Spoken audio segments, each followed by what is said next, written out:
નદીઓ બની ગઈ બરફ। ડિસેમ્બર વીતી ગયો અને જાન્યુઆરી શરૂ થયો, પરંતુ ગંગોત્રી ધામમાં હજુ સુધી બરફ ન પડ્યો।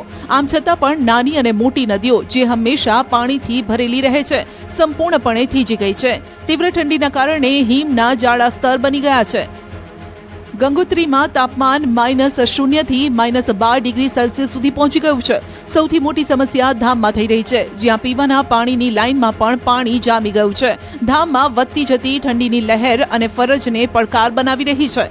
કંખુ બેરિયર ઇન્ચાર્જ રાજવીર રાવતે જણાવ્યું કે આ સિઝનમાં ગંગોત્રી ધામમાં કોઈ બરફ પડ્યો નથી। જોકે તાપમાનમાં એટલો ઘટાડો છે કે ગંગોત્રી અને ગૌમુખ ટ્રેક પરની બધી નદીઓ અને નાળાઓ સંપૂર્ણપણે થીજી ગયા છે।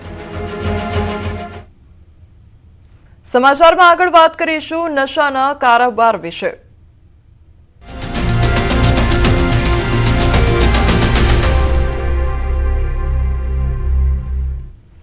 દાહોદ પોલીસ પર ફરી એકવાર હુમલાની ઘટના સામે આવી છે। દારૂની રેડ કરવા ગયેલી પોલીસ પર હુમલો કરી દેવામાં આવ્યો છે।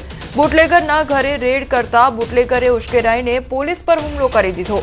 દાહોદની રૂરલ પોલીસ રડિયાતી ગામે દારૂની રેડમાં ગઈ હતી।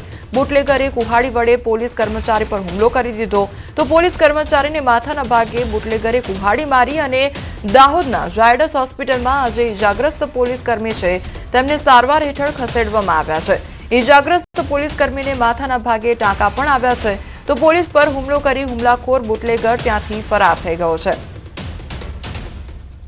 તો દાહોદનો આ મામલો સામે આવ્યો છે કે જ્યાં બુટલેગર દ્વારા જે પોલીસ કર્મચારી છે તેના પર હુમલો કરી દેવામાં આવ્યો છે। તો પોલીસ કર્મીઓ રેડ કરવા માટે ગયા હતા અને તે દરમિયાન બુટલેગર જે છે તે ઉશ્કેરાઈ ગયો હતો અને તેના દ્વારા પોલીસ કર્મી પર હુમલો કરવામાં આવ્યો તો પોલીસ કર્મીને માથાના ભાગે ટાંકા પણ આવ્યા છે તો પોલીસ કર્મીને સારવાર અર્થે ખસેડવામાં આવ્યા છે અને ઝાયડસ હોસ્પિટલ બહાર સારવાર લઈ રહ્યા છે।